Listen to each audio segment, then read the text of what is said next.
Thanks for joining this short information session. I'm Callum Williamson, and shortly we are going to be joined by Phil Spencer, founder and owner of London DE. In a nutshell, London DE own and operate mines throughout the world. They export the finished product, the ore or the bullion or the gemstones to final markets or buyers. They buy at a discount because of the quantity they buy at, and they sell on spot or market price. And the difference between those two, usually between 6 and 12% or 15% in some instances, such as the case with their Zimbabwe mine, which we're going to be discussing in detail. And then we're going to delve into their business model, why they raise funds from investors, and how they pay such a good quality monthly return to investors, and then the security and the steps in place to protect funders and depositors with them. So that's what it's all about. Hope you enjoy it. Any questions, please let us know. So I'm excited to do this because I'm going to learn as much as the people that eventually watch it will. But let's just get straight into it. So we've sort of structured the questions in a way that it starts quite broad at the top and then sort of narrows down a bit more specific to the Zim site and how the product works. So let's go with the starter for 10, which is who are London DE and what is the business plan in a nutshell? Well, London DE are a mine-to-market precious commodities trading business, and we specialise in gold, diamonds, and coloured gemstones. Established in 2013 in Hatton Garden, London, we now operate from offices in London, Dubai, Sydney, and Bogota, Colombia, with trade routes across Africa, Australia, and Latin America. What we do is we buy at source and sell along the full length of the value chain, right through to our in-house retail brands, Silvera Fine Jewellery and LGX Bullion and Coins. Okay, thank you. And I was doing a bit of research on your background, previously military. How did you end up founding London DE, and how did you get to where you are now? What's a bit of your story for the people listening? Well, as I say, my background began as a commissioned officer in the UK Armed Forces. That was followed by a career in wealth management and stockbroking. However, my real passion is precious commodities and entrepreneurship, which I've developed over the past 13 years. So that was really my driving force. And when the opportunity came up in 2013 to start my own business working in this market, I jumped at the opportunity. And how did you find that? I mean, I run a business. I'm always interested to meet fellow entrepreneurs. It's difficult in the early days, isn't it? And then you sort of get a bit of momentum and it gets a lot easier. But that's another topic, I guess. So we'll leave that. You touched on the various sites and the various offices there and the sort of mine to market overview. What do each of the places where you're mining or you're pulling out gemstones, could you touch on each of those sort of individual locations and what it is, what the commodity is that you're pulling out of the ground in each of those places? Yeah, sure. So we built a network of joint ventures across Africa, Latin America, and Australia. We've been trading now across most of those markets for almost 3 years on the ground. And we've built those relationships from scratch. To give you a sort of a geographical breakdown of where we're currently operating, in New South Wales in Australia, we are funding a gold ore processing plant in a town called Cowra, which is about 2 hours outside Sydney. And we're also investing in a number of tenements, which are mining sites, which in the case of the Cowra project are disused. So they're historic mining sites that haven't been used for a number of years. They contain significant tailings, which are essentially a waste product containing gold that's left over from historic mining activities. And modern technology and advances in that technology have enabled us to utilise those tailings. So essentially, we're looking at a project that's got approximately 250,000 ounce JORC reserve, JORC being the official government body that regulates the assessment of gold reserves in Australia. And that will be produced over the next 3 to 5 years, generating approximately $1 billion of total revenue. Then in Africa, we have a project in Zimbabwe, which is focused primarily on the gold market, where we've invested in local mines and infrastructure and trading centres across the country, which is now in full production and approximately 20 times a year at the moment, although we are increasing that rate of lift. We're extracting the gold through our processes that I'm sure we'll come on to later, export into Dubai. That's now been established for just over 2 years, and that's growing quite rapidly as well. Then in Botswana, we trade diamonds. Botswana is the world's biggest exporter of diamonds by value, and we have a seat at the ODC diamond auctions in Gaborone, which we're very fortunate to have as a foreign company. And that enables us to buy stones at a fraction of the price you would pay typically in a Western market. Then across the Atlantic in Colombia, in South America, we've been trading emeralds now for almost 13 years in country. And we've recently opened our new offices in Bogota, focused on the trade of coloured stones in that country, but also developing other opportunities and capital raising in parallel. And then looking ahead to the future, we've got a new project starting in Zambia later this summer, in the gold extraction space, and similar projects that we're assessing in other parts of Africa as well.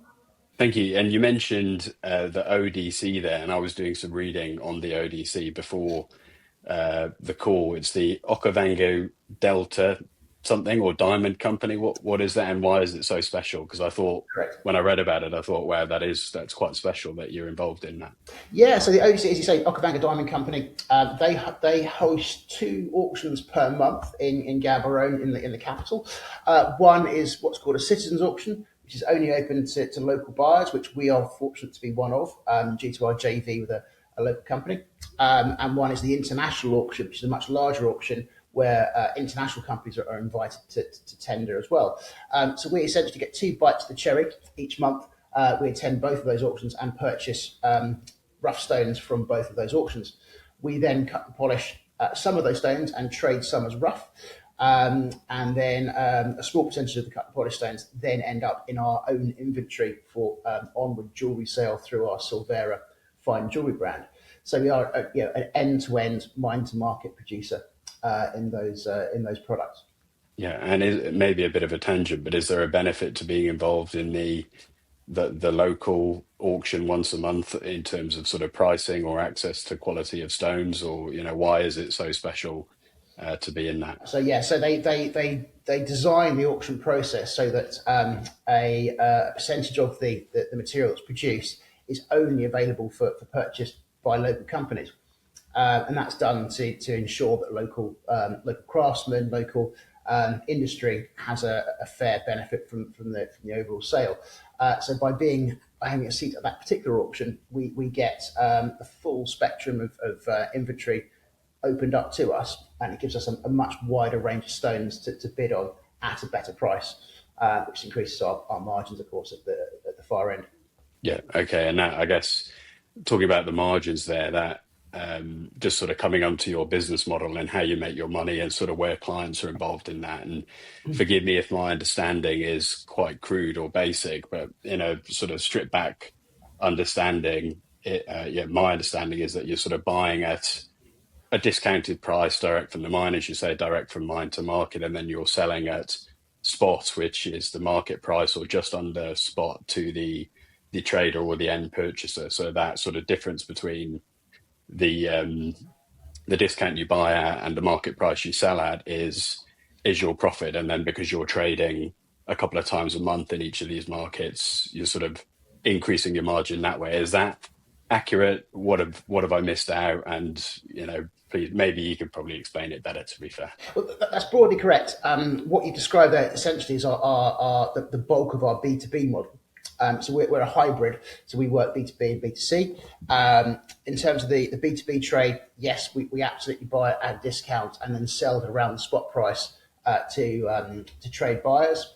But we also have a separate conveyor belt, if you like, which is via the retail brands that we have, LGX and Silvera London. And they enable us to sell directly to retail customers. Of course, the advantage there is the margins are substantially higher. So whereas typically a trade margin would be anywhere between 6 and 12% on average. It varies according to market conditions, but usually 6 and 12 is the sort of the left and right of arc. For retail jewelry, for example, their margins are between 60 and 80%. So in the order of 10 times higher. So that's where we'd like to sell everything we possibly could. But of course, you can't put enough volume through purely as jewellery. So you have to then get the volume of transactions through the trade sales, and then as much as you possibly can is promoted for sale through the jewellery brand for the higher margin.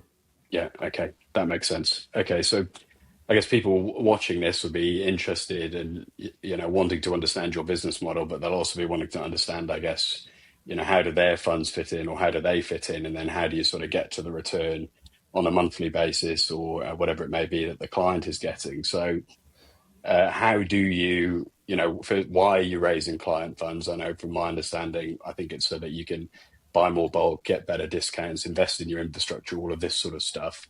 But why? Yeah, why do you raise funds privately, and what are they used for within your business model? All of the above, as you just mentioned. So we only invest funds into well-established routes. So what we're doing is those routes that I mentioned that we've been working on for 2 or 3, sometimes more years. They are the only routes that investment funds go into. That's because they're well established. We have a clear transactional system going through them. We can eliminate seller fraud by not releasing funds until delivering asset certification at the end point of delivery. And also it gives us the confidence that we know that the process inside out for that particular route. We then use a percentage of the net profit, net of all the payments to our overheads and to funders. A small percentage of that goes into developing new routes. So by fundraising, we're able to fund and expand the existing routes, and then use a small percentage of the net profit to then open up and develop new routes to market, which we wouldn't be able to do if we weren't raising capital from investment. So that's the main motivation. It's to grow the business more rapidly, and to give us the opportunity to then invest some of our own funds as a business into developing for the future, and expanding and opening new market opportunities.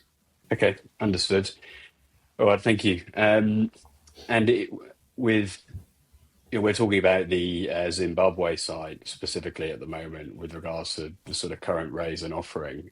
Could you tell us a little bit about the story behind sort of why, the rains, and why the production there, I guess, sorry if I'm using the wrong terms, the production has been delayed, and why now we're sort of having a push on this site in order to, pull as much out as possible? If you could just tell us a bit about that. Yeah, sure. So obviously being a tropical country, Zimbabwe is subject to a wet season and a dry season. It's actually subject to multiple wet and dry seasons, which impact production to a degree, but more crucially, when you're developing infrastructure, it can delay that process. So generally, you want to sort of make hay while the sun shines during the dry season when it comes to putting plants in place, developing new mining sites, etc. We're just, as we speak now, coming into the dry season, which is that peak opportunity period for developing infrastructure, and also property and other developments that are going on in the country. So that's why the window of sort of approximately 6 months from around now is so important to us, because it gives us that opportunity to kind of really push forward 4 or 5 steps in a short space of time. But production does continue year round. So throughout the raining season, production continues. There's no significant drop off in production. It's more a case of when you're looking to expand sites and expand infrastructure, that's when you really need that dry, to make the most of that dry period when you can actually set concrete, as it were, and put things in the ground. Yeah, so it's more a case of expanding the infrastructure and putting that in place now, so that when the rains do come back, or in the future, you've got a higher capacity to be able to put more through that mine or pull more out of there. Yeah. Brilliant. All right, and I think we've gone a little bit off track there, because I've been asking questions I've been finding interesting, but I'll come back to the questions that I actually wrote down to ask you, because otherwise we'll be here all day. Okay, so could you give us any case studies in terms of sort of the buying and the selling? You touched on the retail there and the B2B, business to business as well. Have you got any case studies that you can say, okay, we bought here at, off the top of the head, if you've got any, we bought here at this price and we sold here at this price, and this was the actual realized margin? Because I think that'll help people visualize or see how the client return is paid once they sort of understand that a bit more? Yeah, sure. So it's a live trading process. So essentially, there's a bidding process that goes on with each transaction. So the price does move. It's not a fixed discount. This is we're referring to Zimbabwe here. Actually, in Australia there is a fixed Yeah. discount because that's a very different project. But in Africa, it's a moving target. The range is typically between 6 and 12%. Depending upon local demand, because a lot of the gold that we trade is actually brought to us. So although we actively mine gold with our partners, there are also small artisanal legal miners in the area that bring gold to us. So a substantial amount comes from them, and of course the price that they're willing to accept varies as well. So there's quite a few variables that enter into the equation. However, to give you a good example of the site we're actually particularly funding for at the moment in Zimbabwe, which is going to go into full production in the next couple of months, which is why we're taking advantage of the dry season to prepare it for that.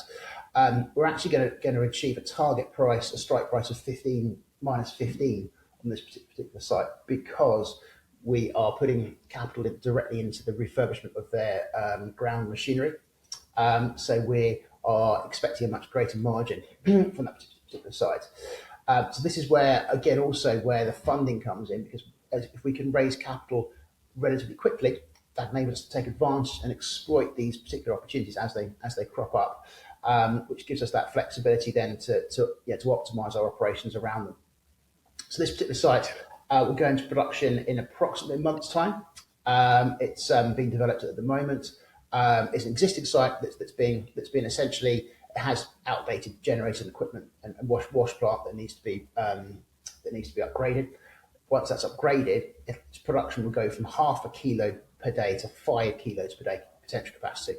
Right. So that's an enormous, tenfold increase, potential tenfold increase in production.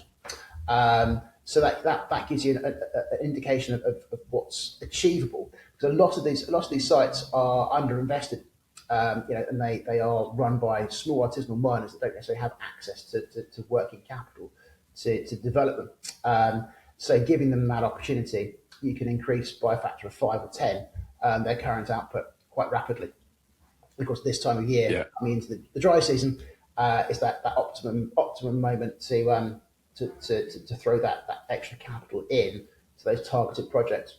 Yeah, understood. So that, I guess, it sort of sums up quite well why you are looking for the additional funds for this site specifically, because you've got the 15% discount on the gold or the ore coming out of the ground, and you're increasing the capacity potentially by tenfold.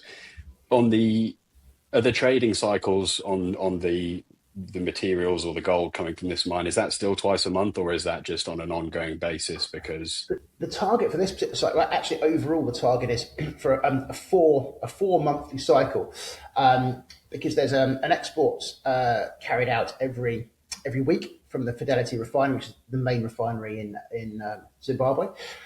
So we're currently exporting around twice a month. But what we want to do is get to a position where we have the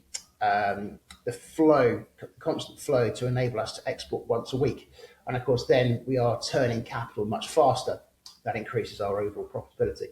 So that's where we're getting to. And I think with this new site in production, which is forecast to be in production by the end of next month, that should give us the ability to then export every Friday. Bar a few weeks of the year around Christmas, for example, when the refinery shuts down. But whenever the refinery is open and exporting, we want to be exporting. yeah, no, understood. Okay, I guess that sort of ties into my next question a bit, which is, what are the assurances in place to ensure that your profit margins are maintained and therefore investor returns are not in doubt? Obviously, if you're trading twice a month, you're still covering investor returns, costs, etc. But 4 times a month is one of those steps, I guess, you can take to ensure those returns are paid. But is there anything else within that would be worth pointing out? Yeah, I think that speed is everything. The faster you can transact, the faster you can ship. Obviously, the faster you can then rotate that money around again. So it's really a question of how fast can you move things through. So by going from 2 to 3 to 4 times a month, that substantially increases our net essentially. It means that we can Yeah. work the money we've got that much harder. So that's our sort of our main priority for this year, actually, to increase the. So I think last year we achieved about 21 lifts. So this year we're targeting between 30 and 40, and the knock on effect of that will be a substantial increase in profitability. And a lift is, And one, a movement of product. Yeah. yeah. Okay. Why is it called a lift out of curiosity? I would assume because you physically lift it out of the ground. So Lifted out. Yeah. I assume Okay. that's where it comes from. Yeah, no, that makes sense. Okay. Maybe we'll just move on to a couple more questions around the sort of security. Just from an investor perspective, what security is in place. They're sort of depositing funds with the business, loaning funds to the business for a set period, set return, and this was the question I had a client asked me yesterday, which I thought was quite good. And he's quite a rational guy. And he sort of said, well, what's the risk to capital? Because there must be a risk in there somewhere. And I thought that's a very good question, right? And risk is not necessarily a bad thing. If it's managed well, then you can manage the risk and you're willing to take that. So I guess two parts there is, what is the risk to capital? And then what are the security and what steps are in place in terms of security trustee and these sorts of things to protect investors? Sure. Well, the risk to capital is pretty insignificant. As I touched on before with the transactional integrity, the way we manage funds, we don't operate with cash on the ground. So most of the trades themselves are carried out by cash payments, literally in country. So we use the reason we have this structure of JV is that our partners actually do the cash transactions on the ground, and then we move funds between Dubai and their banking infrastructure in actually in Mauritius in the case of Zimbabwe. That means that we don't have any exposure to that risk of seller fraud on the ground. Obviously, it reduces our margin. Yeah. We could make a much higher margin by going out to Africa with bags of cash stuffed in our luggage. But of course, Yeah. that is a massive risk. It's not worth taking that level of risk, even though the reward would be huge. So we minimise the risk to the point where we can make a healthy 6 to 12% margin without any kind of transactional risk whatsoever. Yeah. So that gives us the security on the actual movement of funds. When it comes to the legal security for the funder, the person putting the money into our business, we've structured a system with a trustee. So our security trustee has third party or provides third party oversight over all of our activities. They are a business based in the UK and the UAE, so two of the main countries we operate in. Everything's managed under UK law. Or England and Wales law. So that gives people also the reassurance that they're dealing with quite a well-known and established legal system. The trustee operates or holds a first charge over us, over the global assets of every entity in the group, and this is actually spelt out in the trust deed, which people can read at their leisure and ask questions about, etc. But it specifies exactly what's covered, which is essentially a fixed and floating charge over all of the assets of the entire group, and it's senior secured debt. So it's a first charge. There's no other charge that has any kind of precedence over it, which gives people the ultimate kind of backstop. But essentially, in the event of a default, they have the asset backing to protect them. And on that point, the trustee conducts a quarterly review of us, a quarterly audit, and that is to assess our level of asset coverage, which has to be maintained at 1-to-1. So we cannot take on more investment than we have in the form of assets to back that investment, and that's a crucial backstop that protects people against a black swan event that could potentially unseat the business. So they know that the worst case scenario for an investor is their interest payments stop and their capital is returned to them. That's the worst outcome for an investor. Yeah, I think that's it, because this, it's all well and good having security, but if you don't have assets to back it up. A first legal charge over a rundown shed in the back of someone's garden is not really worth very much, is it? So the one-to-one is quite important, and I think for those unsure on what the charge means, a simple way to explain that would be when you have a mortgage off the bank, they have a charge over your property. If you don't pay them, they repossess that asset to pay themselves back. It's the same situation. And I think another point to add is I was reading the quarterly audit points, and there's a load of them in there, and they're all, it's not just the one-to-one coverage. There's a load of other points as well that you're checked on, which are in those documents that we can send out. Phil, you talked about lifting out of the ground, which is a shipment where you're taking it from the mine and then take it on to the end buyer. What does there's a lot of variables potentially that can go wrong within that process of shipping precious cargo, very precious cargo around the world, or flying it, however you do it. So what is the process, and what does that look like? What insurances, assurances are in place to protect yourselves and investors as well? Sure. So the key thing to note here is that when it comes to the transfer of funds, we make payment when that product is delivered, assayed and certified. So that's usually, or for the case of Africa, that's when it's delivered and certified and assayed in Dubai. So at that point in time, it's arrived, it's been shipped. However, the journey that it takes from source, the product is, in the case of, let's say, gold, for example, is a little simpler. So the gold is produced at the site, multiple sites across the country in Zimbabwe. It's processed locally. We have a local ore processing operation in Jijavade in Zimbabwe. So it's processed from the rough ore into what's known as doré. Doré is a transportable form of part refined gold, essentially. It then goes it's delivered by road transport. We haven't paid for it at this point, so this is still pre Yeah, okay. transfer of funds. It then arrives at the Fidelity refinery in Harare. They then refine it from typically around 90% purity to 99.9% purity. That point, it becomes bullion.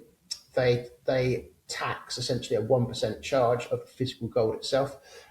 It's then exported as bullion to Dubai, where it's imported as bullion. Now that export process is managed by a company called Ferrari Logistics. Ferrari are a very, very well established specialist commodities exportation company. They provide full insurance. They're underwritten by Lloyd's of London.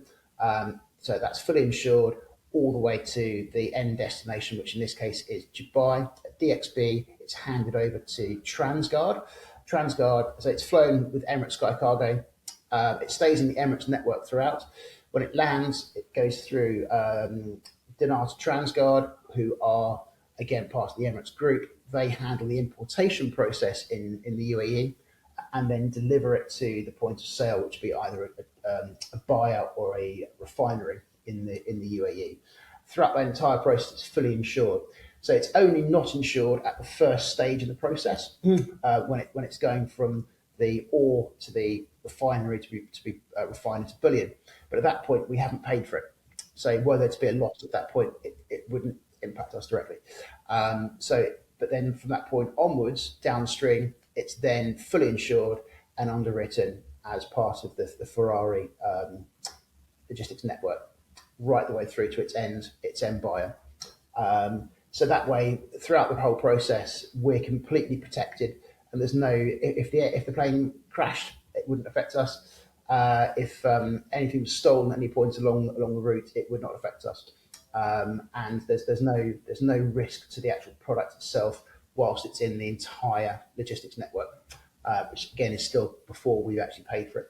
So we're incredibly well insulated from any kind of theft or loss. Yeah. Okay. And so you pay for it when it reaches the Fidelity refinery, or when it's on the plane? When it reaches Dubai. So when it's Okay. landed in Dubai, assayed if it's gold, or certified if it's a stone. So that's the point at which we pay for it. So Yeah, so at that point, there's no possibility of any kind of seller fraud. yeah, so fully de-risked then, really, from a logistics perspective, in the sense that you've not paid for it, whilst it's in country, and then it's fully insured. It gets on the plane, fully insured all the way through to when it gets assayed, certified, and then that's when you pay for it. So actually, you're only paying when you've got the finished certified product in your hands, so to speak. So you've eliminated all those other risk factors. Yeah. Phil, firstly, thank you very much. That was very informative. Around the product, your process, all of that sort of stuff, and even what lifting means. That'll be it for me, because too much longer and people will start tuning out, I think. But is there anything else you would like to add, or any sort of closing thoughts, anything like that? Yeah, I would just say that from our perspective, we organise a lot of events that are hosted throughout the year. So we always encourage people to come and meet and greet us. I'm always available for conversations at any point in time, as are my team and as are our security trustees as well. So if anyone has any specific questions, concerns, or anything they want to ask, then they can always reach out, and I'm always willing to meet or speak to anyone at any point in time. That's awesome. Okay, thanks, Phil, and again, appreciate your time today. Superb.